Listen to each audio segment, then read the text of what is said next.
Salut à tous et bienvenue dans cette nouvelle vidéo.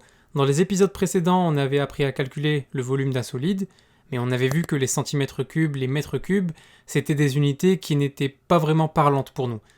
Alors le but de cette vidéo, c'est de passer de ces unités qui sont pas très parlantes au litre, qu'on connaît beaucoup mieux.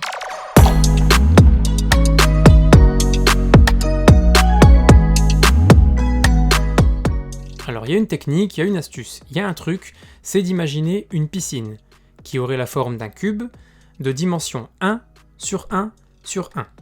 Alors si on devait calculer le volume de cette piscine, on prendrait l'aire de la base, 1 fois 1, qu'on multiplierait par la hauteur, qui elle aussi est égale à 1. Finalement notre volume il serait égal à 1 fois 1 fois 1.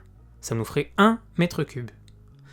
Et bien pour remplir cette piscine, si on prenait des bouteilles d'1 litre, il nous en faudrait 1000. Autrement dit, 1 mètre cube, c'est égal à 1000 litres. Et ça, c'est quelque chose qu'il faut retenir par cœur.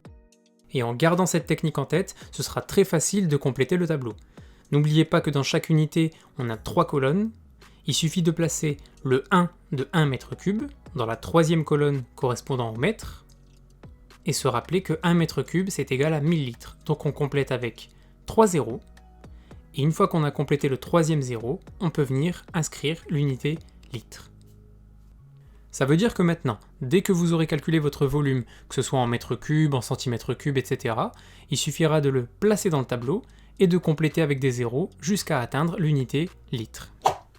On fait tout de suite un exemple avec une pyramide. Sa base est carrée de 6 mètres sur 6 mètres et sa hauteur est de 8 mètres.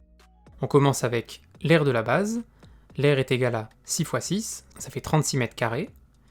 Maintenant, la pyramide, elle est dans la catégorie 2. Rappelez-vous, la pyramide, on ne peut pas la retourner.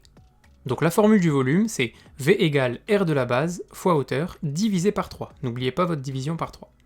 Ce qui nous donne 36 fois la hauteur 8 divisé par 3, ça nous donne 96 mètres cubes. Et maintenant, ces 96 mètres cubes, on a envie de savoir à combien de litres ça correspond. Donc on prend son tableau, on place correctement le 96 dans la colonne des mètres cubes, et pour convertir en litres, il suffit de rajouter des zéros jusqu'à atteindre la colonne des litres. Donc 96 mètres cubes, ça correspond à 96 000 litres. Si vous voulez vous entraîner, vous avez des exercices corrigés sur les conversions entre ces unités et les litres. N'oubliez pas de vous abonner, je vous remercie, à très bientôt.